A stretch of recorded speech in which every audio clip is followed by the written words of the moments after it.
Olá, sou Marineide D'Amico Figueiró, psicóloga e professora sênior da UEL. O assunto que vamos tratar hoje é aborto. Vamos discutir, vamos analisar a PEC 181, projeto que está passando, está tramitando no Congresso Nacional neste momento.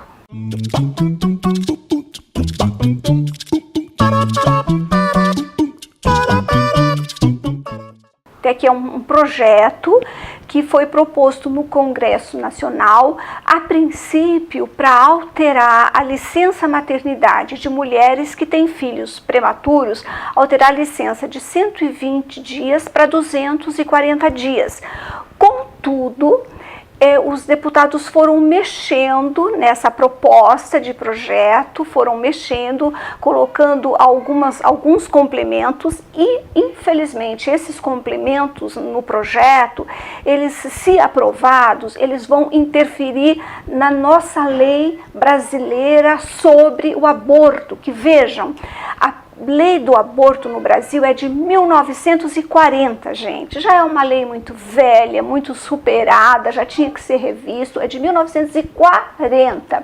Que diz o que essa lei do aborto no Brasil? Diz que a mulher tem direito a fazer o aborto no caso de risco de morte para ela ou então no caso de estupro.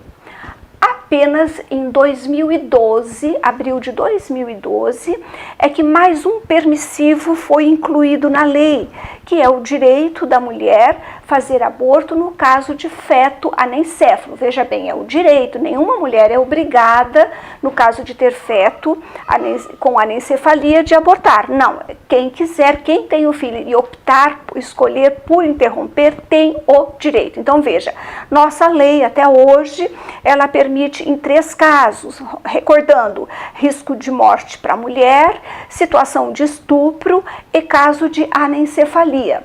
Se a PEC 181 for aprovada definitivamente, vai cair por terra esses permissivos e o aborto vai passar a ser crime em qualquer situação. E isto é realmente um revertério muito grande para a saúde da mulher, para a sua condição de cidadã merecedora de respeito aos seus direitos reprodutivos.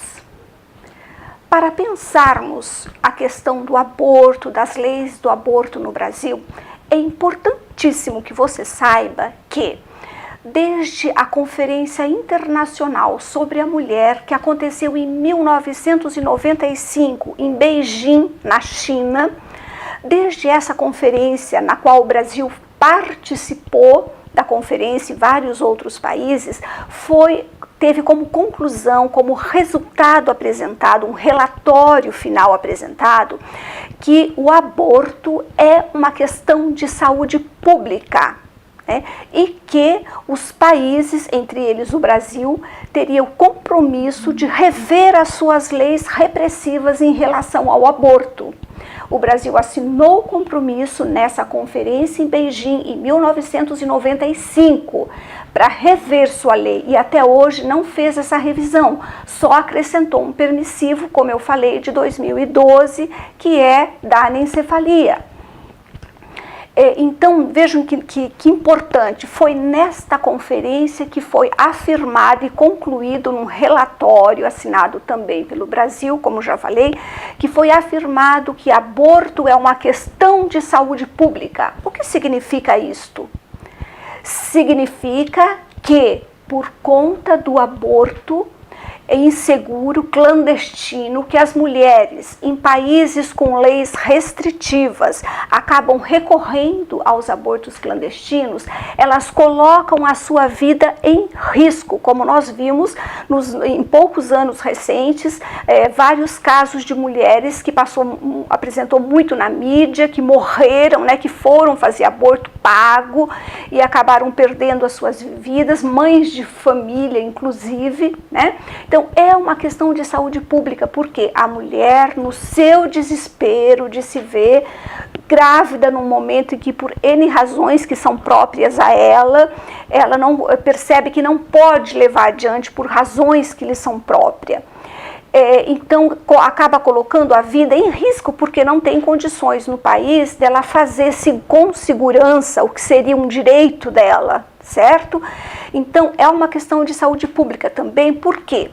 As mulheres que têm dinheiro, gente, que têm condições de pagar, elas vão fazer o aborto quando elas se veem nessa situação desesperada, só que elas vão pagar e vão fazer, muito provavelmente, num ambiente mais seguro, sem correr risco de morte.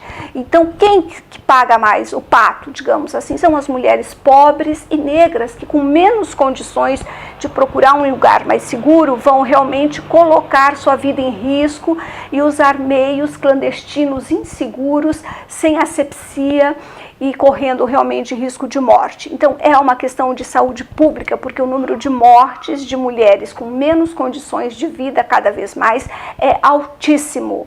E o país tem obrigação de zelar pela saúde das mulheres e evitar, portanto, que elas corram risco de morte. Eu preciso deixar bem claro para você que eu não sou a favor do aborto, não faço campanha pró-aborto de forma alguma, assim como eu asseguro que os grandes estudiosos e pesquisadores deste tema também não são a favor. Não queremos, nós somos a favor da educação sexual e de boas políticas públicas que assegurem a saúde da mulher, para que cada vez mais, menos e menos mulheres se vejam diante de uma gravidez não planejada. E quando eu digo políticas públicas e educação sexual, significa também envolver os garotos, os jovens, os homens em reflexões sobre a responsabilidade deles também atuarem na prevenção de uma gravidez, eles também se preocuparem com gravidezes não desejadas e ajudarem e contribuir nesse planejamento. Então, assim, faço questão de frisar, não sou a favor de aborto, sou a favor da descriminalização, para que nenhuma mulher vá presa porque interrompeu uma gravidez. Muitas vezes, minha gente, interromper uma gravidez exige muito mais coragem de uma mulher do que seguir. É fácil seguir, geralmente, para muitas, seguir com a gravidez adiante. É cômodo às vezes. E decidir, gente, pelo aborto é uma decisão sofrida, é uma decisão doída. E pelo fato de ser criminalizado no Brasil, geralmente ela não troca ideias com outras pessoas. Ela não busca apoio porque ela tem medo de ser denunciada. Então a decisão é difícil, gente. Saibam vocês que a grande maioria das mulheres que decide pelo aborto o faz com responsabilidade, tá? Porque tem as razões que ela sabe que não tem condições no momento de levar aquela gravidez adiante. Por isso eu tenho até uma hipótese. Eu acredito muito que se nosso país descriminalizasse e o governo colocasse nos hospitais equipes interdisciplinares compostas, por exemplo, de pessoas, de psicólogos e outros profissionais que pudessem ouvir as mulheres que ficaram apavoradas porque estão grávidas, estão em desespero, estão pensando em abortar, que pudessem ouvi-las e ajudá-las a pensar nos pontos positivos e nos pontos negativos de abortar ou não abortar, ajudá-la a pensar. E a minha hipótese é que muitas, mas muitas mulheres que acabaram optando pelo aborto, se tivessem essa oportunidade de serem ouvidas, de alguém que ajudasse a acalmar essa ansiedade, algumas até não fariam aborto. Não porque os profissionais iriam convencê-la a não fazer isso. Não pode, de forma alguma. A decisão tem que ser autônoma dela. Mas ela colocando a ansiedade para fora, sendo ajudada a pensar com clareza, a decisão, na maioria das vezes, seria pelo não aborto, tá? Então, temos que deixar de ser hipócritas e precisamos pensar o assunto com racionalidade, com a mente e também com o coração, né? Helena Collodi, nossa poetisa paranaense, tem um poema que diz: que sabem do sol os morcegos e as corujas são filhos da noite. Você que nunca viveu na pele de uma mulher que abortou ou que se viu grávida sem poder, não sabe o que ela vive. Pare e pense um pouco e reflita com o coração também, tá? E não simplesmente fique repetindo a opinião e o pensamento que você teve a vida toda. É um momento muito importante do nosso país, gente, que nós precisamos de pessoas comprometidas com a saúde da mulher, das crianças. Esse nosso tema é bastante amplo, tem vários pontos a considerar, então por isso eu decidi dividir em 2 vídeos.